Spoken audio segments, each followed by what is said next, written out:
Kami dari Tiga Teknologi Industri. Kenalkan, nama saya Samuel Hamad Rustandi, NIM 1803027. Nama saya Ufik Nurlaili dari Tiga Teknologi Industri.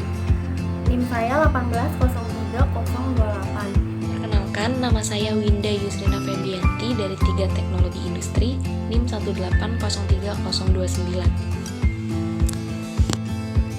Perkenalkan, nama saya Yoga Agus Prasetyo.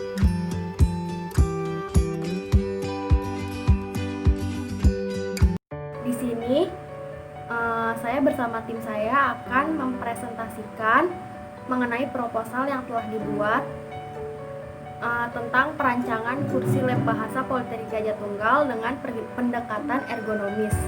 Table of content yang pertama itu ada latar belakang, yang kedua itu ada tinjauan pustaka, yang ketiga ada metode penelitian, yang terakhir itu ada rancangan desain. Lanjut ke slide kedua, itu mengenai latar belakang. Kursi lab merupakan salah satu alat penunjang proses belajar mengajar yang bisa kita jumpai sehari-hari. Tentu kenyamanan pada saat menggunakan kursi kuliah ini harus diperhatikan. Perancangan kursi yang baik atau ergonomis memanfaatkan ilmu antropometri dengan tujuan mencari bentuk meja dan kursi yang sesuai dengan penggunanya, agar ketika memakai kursi pengguna tidak merasa kelelahan dengan jangka waktu yang panjang. Lanjut pada slide ketiga, ada data dari survei yang telah kami lakukan mengenai kenyamanan penggunaan kursi lab bahasa di Politeknik Gajah Tunggal. Yang pertama, kita ambil survei yaitu tentang ketinggian.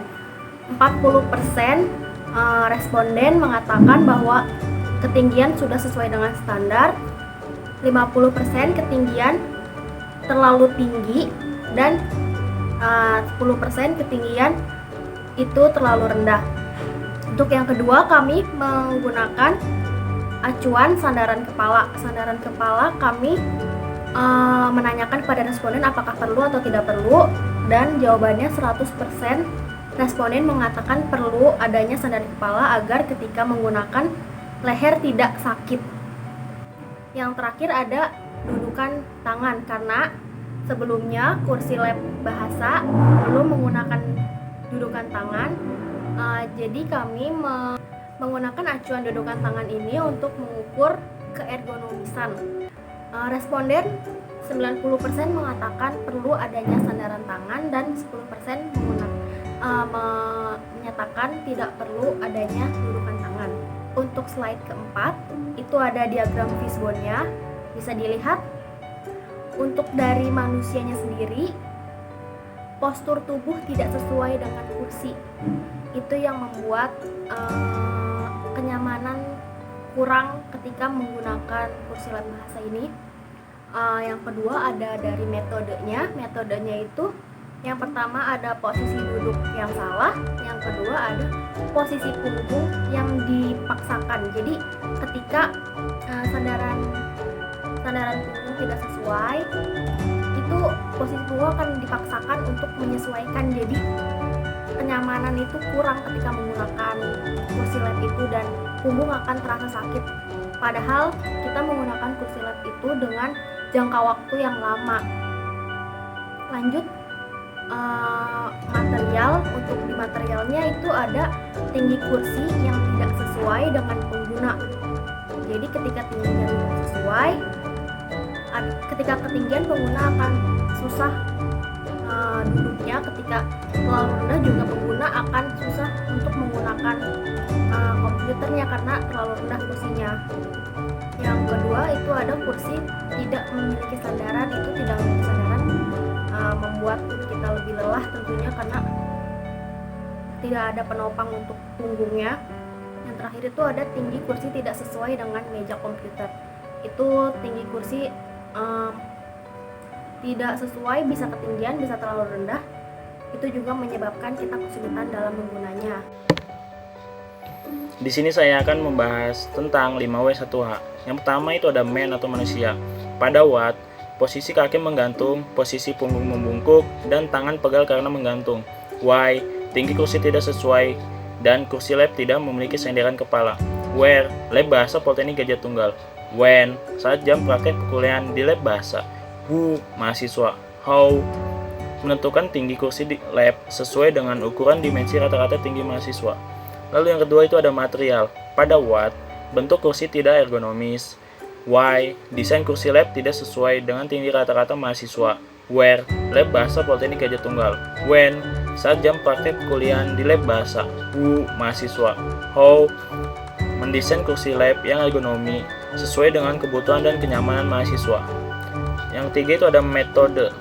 Pada what, bentuk tubuh saat duduk yang salah. Why, posisi duduk yang salah dan posisi punggung yang dipaksakan. Where, lab bahasa Politeknik Gajah Tunggal. When, saat jam praktek perkuliahan di lab bahasa. Who, mahasiswa. How, menentukan posisi duduk selama jam praktek berlangsung. Selanjutnya itu ada studi pustaka. Kita mengambil referensi dari 6 jurnal. Yang pertama itu ada jurnal yang berjudul Perancangan Furnitur Perkantoran yang ditulis oleh Laksmi Kusuma Wardani pada tahun 2010. Yang kedua itu ada Perancangan Kursi Ergonomi untuk memperbaiki posisi kerja pada proses packaging yang ditulis oleh Ahmad Sohibi pada tahun 2017. Yang ketiga itu ada Kajian Ergonomi pada Fasilitas Duduk Universitas Kristen Petra Surabaya yang ditulis oleh Grace Mulyono pada tahun 2010. Yang keempat itu ada analisis ergonomi sesuai desain kursi kerja karyawan di PT YYY yang ditulis oleh Desi M. Pardede, Arahim Matondang, dan Listiani Nurul Huda pada tahun 2013. Yang kelima ada analisis ergonomi untuk desain kursi kuliah, studi kasus di ruang kuliah Fakultas Teknik Universitas Jember yang ditulis oleh Novia Devi Triana pada tahun 2015. Yang terakhir itu yang keenam ada desain ulang kursi kuliah yang inovatif dan ergonomi yang ditulis oleh Ken Arum Dindahita pada tahun 2018. Apa sih itu ergonomi? Ergonomi berasal dari bahasa Latin yaitu ergon dan nomos yang artinya hukum alam. Atau menurut Nurmianto, ergonomi adalah sebagai studi tentang aspek-aspek manusia dalam lingkungan kerjanya yang ditinjau secara anatomi, fisiologi, psikologi, engineering, manajemen, dan desain atau perancangan. Nah, di sini ada aspek ergonomi. Aspek ergonomi itu dibagi menjadi 3. Yang pertama itu ada faktor manusia. Penataan dalam sistem kerja menuntut faktor manusia sebagai pelaku atau pengguna menjadi titik sentralnya. Lalu yang kedua itu ada faktor antropometri. Antropometri yaitu pengukuran yang sistematis terhadap tubuh manusia, terutama seluk-beluk baik dimensional, ukuran, dan bentuk tubuh manusia. Yang ketiga itu ada faktor sikap tubuh dalam bekerja. Hubungan tenaga kerja dalam sikap dan interaksinya terhadap sarana kerja akan menentukan efisiensi, efektivitas, dan produktivitas kerja, selain SOP yang terdapat pada setiap jenis pekerjaan. Selanjutnya adalah konsep antropometri. Jadi data antropometri diperlukan agar rancangan suatu produk dapat disesuaikan dengan orang yang mengoperasikannya. Ukuran tubuh yang diperlukan pada hakikatnya tidak sulit diperoleh dari pengukuran secara individual. Pengukuran data antropometri dibedakan menjadi 2 jenis. Yang pertama, dimensi tubuh struktural atau antropometri statis. Jadi, pada pengukuran statik antropometri ini, partisipan yang diukur dalam posisi diam atau statis. Yang kedua, dimensi tubuh fungsional atau antropometri dinamis. Dalam dinamik antropometri, partisipan diukur dalam kondisi bergerak. Jadi, partisipan sedang melakukan pekerjaannya lalu dipasang alat semacam kamera di area pekerja tersebut. Lalu, hasil video diterjemahkan oleh program aplikasi menjadi dimensi tubuh manusia. Bisa dilihat di bawah ini terdapat gambar dimensi antropometri tubuh manusia. Selanjutnya, distribusi normal dalam penetapan data antropometri. Di sebelah kiri terdapat kurva distribusi normal. Jadi, dalam statistik, distribusi normal dapat diformulasikan berdasarkan nilai rata-rata dan nilai standar deviasi yang ada. Dari data yang ada tersebut, persentil dapat ditetapkan sesuai dengan tabel probabilitas distribusi normal. Sebagian besar data antropometri dinyatakan dalam bentuk persentil. Apa sih persentil? Jadi persentil itu merupakan suatu nilai yang menyatakan bahwa presentase tertentu dari sekelompok orang yang dimensinya sama dengan atau lebih rendah dari nilai tersebut. Nah, di sebelah kanan terdapat tabel distribusi normal dan perhitungan persentil. Berikut merupakan alur penelitian dalam merancang kursi lab bahasa di Politeknik Gadjah Tunggal dengan pendekatan ergonomis. Jadi yang pertama, identifikasi masalah. Yang kedua, merumuskan masalah tunggal. Yang ketiga, menentukan tujuan penelitian. Yang keempat, observasi lapangan. Yang kelima, studi pustaka. Yang keenam, pembuatan konsep. Yang ketujuh, pengumpulan data. Yang kedelapan, menguji kecukupan data. Yang kesembilan, pengolahan data. Yang kesepuluh, pembuatan desain. Yang kesebelas, pengujian hasil, di mana uji tersebut dilakukan untuk mengetahui apakah desain yang telah dibuat sudah sesuai dengan dimensi tubuh mahasiswa Politeknik Gadjah Tunggal. Yang terakhir, hasil dan pembahasan. Nah, selanjutnya pengumpulan data. Jadi, pada perancangan kursi lab bahasa, pengumpulan data dilakukan dengan observasi langsung dengan mengukur dimensi tubuh manusia menggunakan alat ukur berupa meteran. Jadi, data yang telah didapatkan kemudian diinput pada form data pengukuran dimensi tubuh. Berikutnya yaitu penentuan sampel, di mana sampel ditentukan berdasarkan antropometri. Yang pertama, data antropometri lebar pinggul untuk menentukan lebar alas kursi. Yang kedua, data antropometri tinggi popliteal untuk menentukan tinggi kursi. Yang ketiga, data antropometri pantat popliteal untuk menentukan lebar alas kursi. Dan yang keempat, data antropometri tinggi bahu duduk untuk menentukan tinggi sandaran kursi. Pengujian data. Untuk pengujian data dilakukan 3 pengujian: uji normalitas data, uji keseragaman data, dan uji kecukupan data. Uji normalitas data disebut juga uji hipotesis, di mana H0 merupakan data terdistribusi normal dan H1 merupakan data tidak berdistribusi normal.